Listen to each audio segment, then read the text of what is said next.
রবিবার সকালে আবারও কেঁপে উঠল জেরুজালেম এবং আশপাশের এলাকা। সময় তখন সকাল 10:41। সাইরেনের শব্দ ছড়িয়ে পড়ে পুরো মধ্য ইসরায়েল, শেফেলা এবং জেরুজালেম অঞ্চলে। আতঙ্ক ছড়িয়ে পড়ে জনজীবনে। মিসাইল ছোড়া হয়েছে ইয়েমেন থেকে, যার গন্তব্য ইসরায়েল। ব্যালিস্টিক ক্ষেপণাস্ত্রটি ইসরায়েলের আকাশসীমায় প্রবেশের আগেই সফলভাবে ধ্বংস করা দাবি করেছে ইসরায়েলের প্রতিরক্ষা বাহিনী IDF। ইসরায়েলের জাতীয় জরুরি সেবা সংস্থা মাগেন ডেভিড অ্যাডম জানিয়েছে, এখন পর্যন্ত কোনো হতাহতের খবর পাওয়া যায়নি। জনগণকে দ্রুত সুরক্ষিত এলাকায় চলে যেতে বলা হয়েছিল এবং সেই অনুযায়ী অধিকাংশই বোমা শেল্টারে অবস্থান নেয়।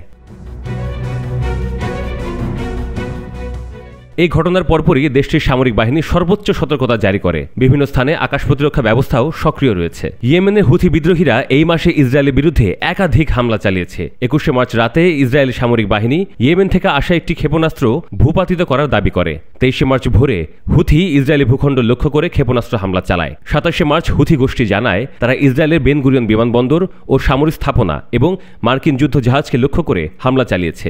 এছাড়াও হুথি বাহিনী মার্কিন রণতরী লক্ষ্য করেও মিসাইল ও ড্রোন হামলা চালিয়েছে কয়েকবার। মার্কিন বাহিনীর সাথে গোলাগুলিও হয়েছে। ইসরায়েল গাজায় মানবিক সহায়তা বন্ধ করায় এর প্রতিবাদে লোহিত সাগরে ইসরায়েল সংশ্লিষ্ট ও মার্কিন জাহাজে হামলা চালায় হুথি বাহিনী। বসে নেই আমেরিকাও। ইসরায়েলের পক্ষে জবাব দিতে নিজেই মাঠে নেমেছে। ইয়েমেনে সরাসরি বিমান হামলা চালাচ্ছে যুক্তরাষ্ট্র। গত রাতে সর্বোচ্চ সংখ্যক বিমান হামলা চালিয়েছে ইয়েমেনে।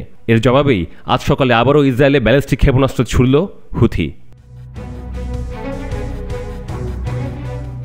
বিশেষজ্ঞরা বলছেন, হামলা পাল্টা হামলার এই ঘটনার মাধ্যমে বোঝা যাচ্ছে মধ্যপ্রাচ্য জুড়ে একটি বহুমাত্রিক যুদ্ধ পরিস্থিতি তৈরি হচ্ছে। গাজা, লেবানন, সিরিয়া, ইয়েমেন প্রতিটি ফ্রন্ট থেকেই ইসরায়েল চাপের মুখে পড়ছে।